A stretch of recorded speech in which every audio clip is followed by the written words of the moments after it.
Hola chicos, ¿cómo están? Vamos a empezar hoy con este encuentro número uno, una serie justamente de encuentros referidos a instalaciones fijas contra incendio. En este primer encuentro vamos a referirnos a la clasificación de edificios de vivienda en función de la altura. Antes que eso quería hacer dos consideraciones iniciales. La primera de ellas es que, como ustedes bien lo saben y lo viven cotidianamente, el grupo de ustedes es un grupo heterogéneo en cuanto a la experiencia en este tipo de trabajos. Hay personas que tienen ya muchos años de experiencia y otros que son nuevitos, relativamente nuevitos. Obviamente la experiencia es distinta, los conocimientos adquiridos son distintos y bueno, tenemos que establecer un criterio y el criterio es que vamos a establecer una línea base, una línea a partir de la cual arrancamos con todos los temas desde cero, digamos, y de ahí vamos a ir haciéndolos cada vez más complejos conforme vamos avanzando con sucesivos encuentros. Así que bueno, a los expertos, a los que ya tienen muchos años de trabajo en esto, les pido paciencia y tengan en cuenta que de cualquier manera estos encuentros van a servir un poco para ordenar algunos conceptos, eventualmente modificar o ajustar algún otro. Así que bueno, esa es una primera consideración. La segunda consideración es que lo que se refiere a el código de edificación que vamos a aplicar para todos nuestros comentarios. Como ha salido un código nuevo que está vigente desde el año 2019, quiero aclarar que nosotros no vamos a usar para nada este código nuevo. No nos vamos a referir a ese código nuevo, porque los edificios sobre los que nosotros trabajamos, cuyas instalaciones fijas contra incendio mantenemos, son todos edificios construidos en función del código viejo. Así que todas las consideraciones que hagamos vamos a referirse a este último código, es decir, al código viejo. Bien, vamos a referirnos entonces a la calificación de los edificios en función de rangos de altura. El código de edificación establece 4 rangos y en cada rango con unas alturas y establece para cada uno de los rangos exigencias de mínima. O sea, exige que como mínimo el edificio tenga el tipo de instalación que se establece. Los rangos son 0 a 10 metros de altura, 10 a 27 metros de altura, 27 a 47 y más de 47. De 0 a 10 metros son edificios de planta baja y 2 hasta 3 podrían ser plantas, en cuyo caso no exige para viviendas que tengan instalaciones fijas contra incendio. Si el edificio de planta baja y 2 plantas tiene instalación fija contra incendio, mejor, no importa cuán sofisticada sea. Puede sin ningún inconveniente. Por ejemplo, tenemos un edificio bastante característico en la avenida Figueroa Alcorta que tenía planta baja y 2 pisos y este edificio tiene una instalación por bomba bastante prolija, toda muy bien. Bueno, está sobrecumpliendo la exigencia del código y está todo bien. Los edificios de 10 a 27 metros, que son planta baja más 8 pisos, recordemos que en este tema de los 8 pisos ha habido alguna diferencia de criterio en el pasado, vamos a establecer como criterio definitivo planta baja más 8 pisos. Esos son los edificios de este rango y tienen que cumplir con una instalación seca, como mínimo. Montante, bocas de incendio en cada piso y boca de impulsión. Fundamental la boca de impulsión. A continuación tenemos el rasgo de 27 a 47 pisos que equivalen a planta baja más 15 pisos, hasta 15 pisos. Ese también es un criterio que adoptamos con carácter definitivo. En este caso también el código exige una montante, la boca de incendio en cada piso, boca de impulsión y que la montante esté conectada por su parte superior, por su extremo superior, con el tanque elevado sanitario del edificio. Por último, tenemos a los edificios de más de 47 metros, en cuyo caso el código de edificación exige que cumplan con la condición de extinción E1. No nos vamos a referir en este encuentro a esta condición de extinción, sino que lo haremos en otro encuentro. Bien. Refiriéndonos a la instalación del rango de edificios de 10 a 27 metros, dijimos que tiene que tener una instalación seca con una montante que tendrá que tener 63 milímetros, las bocas de incendio en cada piso y una boca de impulsión. La montante es un caño vertical vacío, está siempre vacío, con el extremo superior cerrado y el inferior tiene una boca de impulsión. Esta instalación requiere imprescindiblemente la utilización de la boca de impulsión para la inyección de agua por parte de los bomberos, y los bomberos van a tomar agua de la red pública. O sea, ¿de dónde sale el agua que los bomberos bombean? De la red pública. Para eso hay conexiones en distintos lugares de la vereda. Ahí hay conexiones para que los bomberos tomen agua de la red pública y inyecten en la instalación. Es imprescindible que la boca de impulsión tenga una válvula de corte con anilla giratoria, o por lo menos una anilla giratoria. Es la condición fundamental para que los bomberos puedan conectar su manguera de la autobomba. Si el edificio no ha sido, digamos, si la instalación no ha sido utilizada nunca, porque por suerte no han tenido ningún incendio, la cañería va a estar completamente seca. Lo que nos hemos encontrado es que, si bien está seca, en muchos casos estuvo seca siempre y nadie la ensayó. Es decir, el señor que construyó esa instalación, el que montó la instalación, la montó y no la probó, no la ensayó, porque total, como va a ser una instalación seca, no la ensayó. En ese caso nos vemos obligados, sobre todo en un primer ensayo de una instalación, nos vemos obligados a hacer dos ensayos, o mejor dicho, a verificar dos puntos. Uno, verificar que el agua fluya por la cañería, o sea, que no haya ninguna obstrucción. Y lo segundo, que la cañería se estanca, es decir, que no tenga pérdidas. Nosotros controlamos que el agua fluya cuando la inundamos, básicamente por la parte inferior ahora, podría ser por la parte superior, pero lo importante es que la inundamos a la cañería por un extremo y verificamos que el agua fluye razonablemente por el otro extremo. De esa forma verificamos que no hay obstrucción. La estanqueidad, es decir, la ausencia de pérdidas, la verificamos con la prueba hidráulica.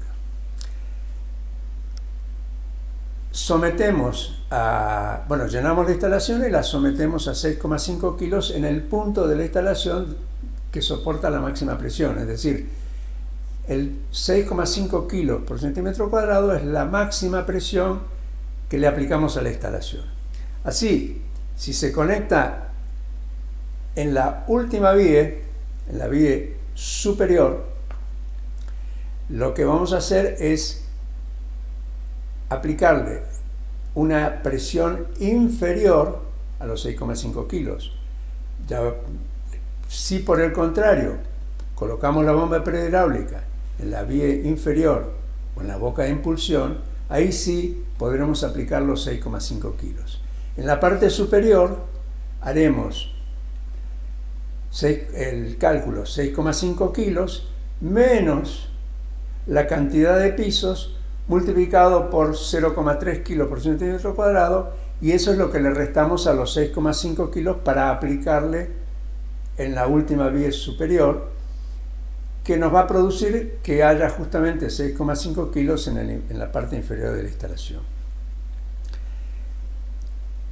Bien, el código, mejor dicho, la norma 3546, exige que en una instalación seca, cuando se ensaya, que la estancaidad sea absoluta, es decir, que no haya ninguna caída de la presión en un lapso bastante prolongado de 2 horas, dice la norma. Nosotros tenemos una cierta flexibilidad porque la verdad es que si hay una pequeñísima pérdida, la instalación seca va a funcionar igual. El problema es cuando la pérdida ya es mayor, y ahí sí que las consecuencias pueden ser otras. Entonces nosotros tenemos una cierta flexibilidad y aceptamos, si quieren convencionalmente, que la caída sea de hasta 1 kilo por centímetro cuadrado por minuto. Es decir, si el manómetro señala que la caída en 1 minuto es inferior a 1 kilo por centímetro cuadrado, decimos que la instalación está apta para el uso que se le va a dar. Por el contrario, si pretendemos inundar la instalación y no se inunda, si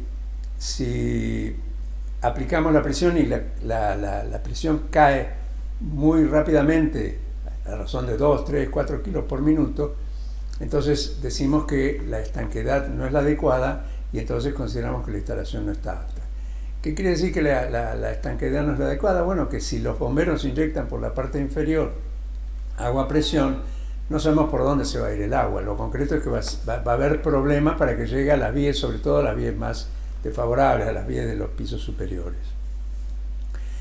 En el caso de que hubiera pérdidas, lo que tendremos que hacer es verificar si verificaremos a ver en qué punto están las pérdidas. Muchas veces no se detecta porque la instalación está empotrada. En ese caso, si está empotrada y no logramos descubrir la pérdida, lo que tendremos que hacer es verificar si el tramo horizontal va enterrado. Porque si el tramo horizontal va enterrado, es probable que la pérdida se deba a perforaciones en la cañería provocadas por corrosión en la parte enterrada. Pero bueno, eso habrá que inspeccionarlo. Pasemos ahora a los edificios de 27 a 47 metros que tienen que tener una instalación húmeda. El código especifica claramente que tiene que ser una montante de 63 milímetros, que tiene que tener las bocas de incendio en cada piso y asimismo una boca de impulsión. Por último, el código establece exactamente las palabras: conectada en el otro extremo con el tanque sanitario. Es decir, conectada por un lado con la boca de impulsión y en el otro extremo con el tanque sanitario. La exigencia entonces es que la montante esté permanentemente llena de agua proveniente del tanque elevado sanitario. Esa es una exigencia que es la que determina que la instalación efectivamente sea húmeda. En este caso también se requiere la presencia de los bomberos y la utilización de la motobomba y del agua de la red pública, como en la instalación seca. O sea, en la parte de la utilización de los bomberos es, diríamos, igual que la de la instalación seca. O sea, se requiere la utilización de la motobomba y la toma de agua de la red pública que hemos mencionado. En este caso, entonces, es fundamental que la boca de impulsión tenga válvula de corte con anilla giratoria. Obviamente, como es una instalación seca, tiene que tener válvula de corte, si no, no va a estar conteniendo el agua que obligadamente tiene que estar llenando en forma permanente la montante, la instalación en conjunto. Ahora, hay una cosa muy importante en este tipo de instalaciones, y acá es algo que quisiera que todos, con experiencia o sin experiencia, tomen en consideración, y es que el tanque elevado sanitario no tiene reserva de incendio. Es decir, no está previsto que el tanque sanitario tenga reserva de incendio. El agua del tanque sanitario es para uso sanitario, independientemente del volumen que tenga el tanque sanitario. Está previsto que esa agua sea para uso sanitario y no para incendio. En última instancia, a la instalación de incendio lo único que hace es llenarle la montante con agua. Esa es su única obligación, es la única obligación del tanque elevado sanitario. Entonces, el código lo que exige es que la montante esté permanentemente llena de agua. En este sentido hay dos o tres datos que nos sustentan esto que estoy diciendo. Un primer dato es que a la instalación de incendio no le interesa el volumen del tanque sanitario. Así tenemos edificios que tienen tanque sanitario de 50.000 o más litros y sale una conexión para la montante de incendio, la llena, permanece llena, no tiene sifón el tanque elevado sanitario. Y por otro lado tenemos otros edificios que tienen, no sé, 2.500, 3.000 litros de tanque elevado sanitario con una conexión a la montante de incendio. Bueno, para el código de edificación, los dos edificios están cumpliendo con la exigencia de suministrarle agua, mantener llena la cañería, la montante de la instalación de incendio. Entonces, aquí quisiera marcar este detalle. En los informes que ustedes completan, ustedes ponen que el suministro de agua a las vías está dada por un tanque elevado sanitario. No es exactamente así. El tanque elevado sanitario solamente tiene la obligación, digamos, de llenar la cañería, de llenar la montante, pero no tiene obligación, digamos, de suministrarle agua a las vías. El suministro de agua a las vías es para apagar un incendio. Ese suministro de agua lo brindan los bomberos a través de la boca de impulsión, utilizando, como ya dije, su motobomba y el agua de la red pública. ¿Está claro? En este sentido se parece, como ya dije, a las instalaciones secas.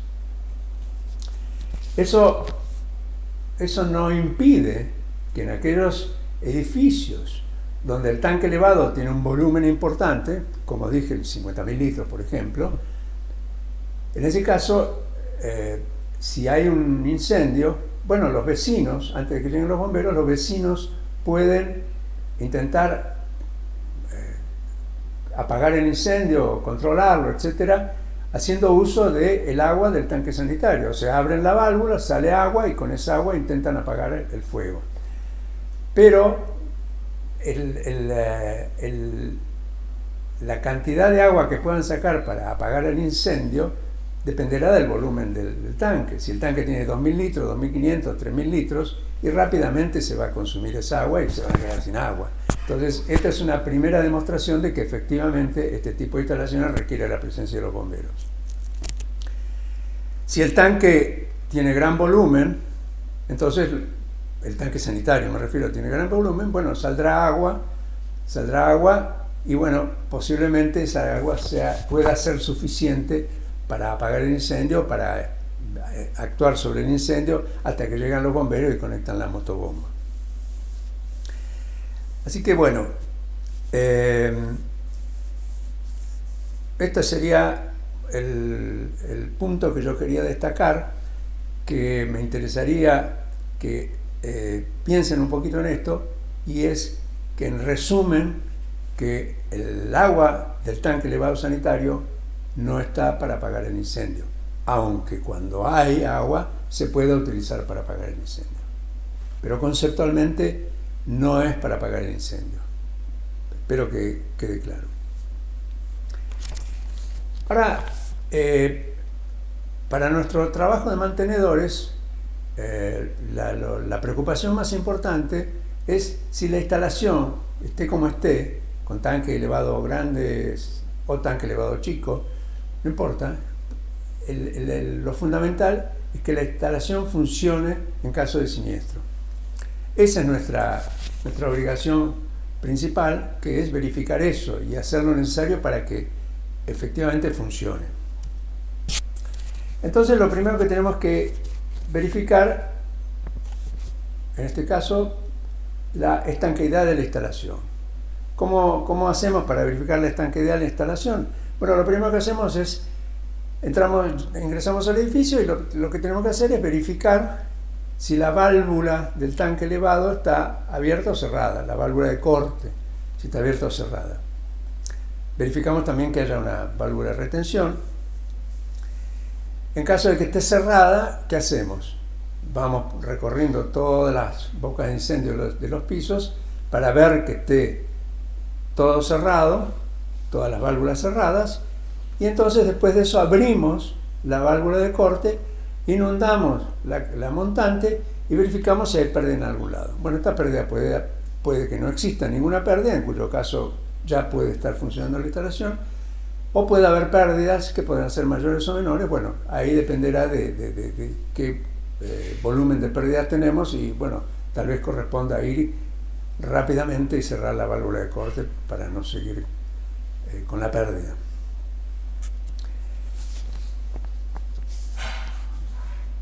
También, por otro lado, lo que tenemos que hacer es controlar la válvula de retención y verificar que esté correctamente orientada.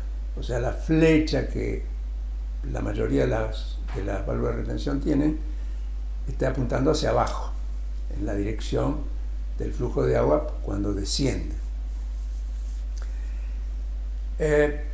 Una vez concluido esto, está bueno, estando abierta la válvula, drenar el agua por la boca de impulsión. Con esto lo que logramos es limpiar la cañería, que puede hacer meses o años por la que no circule agua, y entonces lo que hacemos con esto es vaciar de alguna basura, pedazos de óxido, etcétera, que haya en la cañería, y digamos que la limpiamos así rápidamente, y entonces después sí podemos iniciar los ensayos. Para eso lo que hacemos es verificamos la presión cada 5 pisos, y lo que tenemos que ver es si hay un crecimiento lógico de la presión, que en general con el tanque elevado, si está correctamente conectado, en general va a haber un crecimiento lógico de la presión. Y después verificamos caudales cada 10 pisos. También tiene que haber un crecimiento lógico del caudal, en cuyo caso podemos decir que el agua está fluyendo correctamente y que no hay problemas con que no se encuentran obstrucciones. Por el contrario, si el caudal no tiene relación con la presión y en última instancia se va cortando, etcétera, el caudal, entonces llegamos a la conclusión de que o hay una obstrucción o es la válvula de retención que está funcionando incorrectamente, no está abriendo como corresponde, y entonces, bueno, habrá que reparar lo que sea.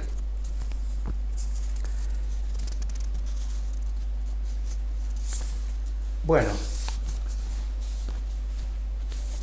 hay aparte de que el código de edificación no exige que el tanque elevado sanitario tenga un volumen predeterminado. El volumen del tanque elevado sanitario va a estar determinado por la exigencia sanitaria, es decir, por la población que haya en el edificio. A mayor población, mayor volumen de tanque elevado sanitario. Pero bueno, en edificios más chicos es donde nos hemos encontrado con tanques elevados sanitarios bastante chicos, bastante pequeños, tanques de plástico, etcétera, bastante pequeños. Pero otra cosa que no está indicada en el código es el diámetro de la conexión que viene desde el tanque elevado sanitario al extremo superior de la montante de incendio. Eso dice tiene que estar conectado, pero no especifica un diámetro, con lo cual uno puede llegar a la conclusión de que puede ser cualquier diámetro. En general nos encontramos que ese tramo que llamamos la bajada, o sea, la salida del tanque sanitario hasta que llega al extremo superior de la montante de incendio, en general es del mismo diámetro que la montante. Así que ahí no hay discusión. Pero nos hemos encontrado alguna instalación en la cual ese tramo que va desde el tanque elevado hasta el extremo superior de la montante es de diámetro más pequeño. Hemos encontrado algunos casos con que ese diámetro es de 25 milímetros. Si vamos a remitirnos a cuál es el objeto de esa conexión que especifica el código, que es que suministre agua para el llenado de la columna, o sea, para el llenado de la montante. Si nos vamos a referir a ese punto concretamente, que es lo que especifica el código, podemos decir que ese diámetro puede ser cualquiera. Entonces, desde el punto de vista de la exigencia del código, esa bajada, la válvula de corte y la válvula de retención pueden ser, por ejemplo, como mencioné, de 25 milímetros de diámetro. ¿Por qué? Porque con esa conexión se llena perfectamente, con el agua del tanque sanitario se llena perfectamente la montante. Pero bueno, quiere decir que con una conexión de 25 milímetros se está cumpliendo con el código. O sea, desde el punto de vista de la instalación de incendio, es suficiente con una conexión de 25 milímetros o una conexión de 19 milímetros. O sea, lo importante es que llene a la montante. Este es otro aspecto donde se ve que efectivamente la instalación de incendio, lo único que le pide la instalación sanitaria es agua para llenar la montante. Ahora bien, si decimos que con la conexión de 25 milímetros y 19 milímetros estamos cumpliendo con el llenado exigido de la montante, pero la realidad es que en algunos edificios donde el tanque tenga un cierto volumen, donde podamos esperar a que en caso de incendio podamos usar agua del tanque sanitario para eventualmente intentar apagarlo hasta que llegan los bomberos, entonces lo que nos vamos a encontrar, si la bajada no es del diámetro de la montante, lo que nos vamos a encontrar es que cuando abran la válvula para tomar agua para apagar el incendio, los vecinos, no los bomberos, pero sí los vecinos, se van a encontrar con que no tienen caudal, porque el diámetro de esa conexión es muy pequeño. Entonces, si bien esta conexión de menor diámetro cumple con el código, en el sentido de que suministra agua para el llenado de la columna y nada más, la realidad es que desde el punto de vista práctico vamos a estar perdiendo esa posibilidad de oro, en ciertos casos, de usar agua del tanque elevado sanitario para el primer intento de apagado del incendio. Así que, si bien el menor diámetro cumple con el código, la realidad práctica nos estaría aconsejando recomendar que esa conexión, esa bajada, sea del diámetro de la montante. Bueno, dijimos que en el caso de edificios de más de 47 metros, tiene que cumplir la condición de extinción E1. Bueno, con esto hemos barrido todos los rangos que establece el código, los 4 rangos que mencioné. Y ahora quería hacer una pequeña consideración de por qué podemos decir que la instalación seca es seca y la húmeda es húmeda. Cuando digo la instalación seca es seca o la instalación húmeda es húmeda, me refiero a la normativa, al código. La seca, que tiene planta baja y 8 pisos, el agua tarda en llegar tarda en llegar un cierto tiempo, implica el ingreso del agua, la compresión del aire, la salida del aire por la parte superior, y si bien esto, cuando la presión de la motobomba es muy alta, rápidamente se llega hasta la última vía. Pero de cualquier manera se requiere todo ese proceso de subida del agua, compresión y retiro del aire. Entonces, al desarrollar la normativa se ha establecido que hasta los 8 pisos, planta baja de 8 pisos, ese tiempo es razonable y puede ser perfectamente utilizable una instalación seca, a sabiendas de que vamos a requerir de los bomberos. Por el contrario, cuando un edificio supera los 27 metros, entonces exige que sea húmeda. ¿Qué significa que sea húmeda? Significa que la montante ya está preparada para recibir agua por la boca de impulsión y en forma instantánea que el agua salga por la parte superior. Eso quiere decir que cuando entra 1 litro por la boca de impulsión, instantáneamente sale 1 litro por la parte superior. Si entran 10 litros por la boca de impulsión, instantáneamente salen 10 litros por la parte superior, por la boca de incendio más desfavorable, o por cualquiera de las otras. Esto implica que desde que la motobomba empieza a impulsar agua por la boca de impulsión, instantáneamente estamos teniendo la misma cantidad de agua que está saliendo por la parte superior. Esto es muy importante porque quiere decir que no hay ningún tiempo entre la inyección de agua y la salida por la parte superior. ¿Por qué ocurre esto de instantáneamente tenemos 10 litros y 10 litros por arriba? Porque el agua es incompresible. Entonces el agua actúa como pistón. Cuando se inyecta agua por la parte inferior, el pistón, que significa la columna de agua, actúa en forma instantánea, inmediata, y produce la salida de los 10 litros de la parte superior.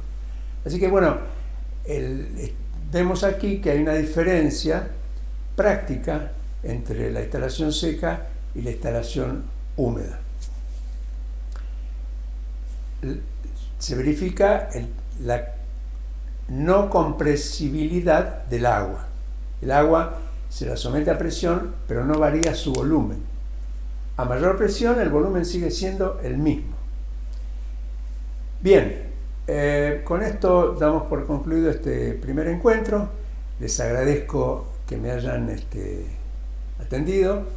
Y bueno, vamos a seguir con otros temas en los próximos encuentros.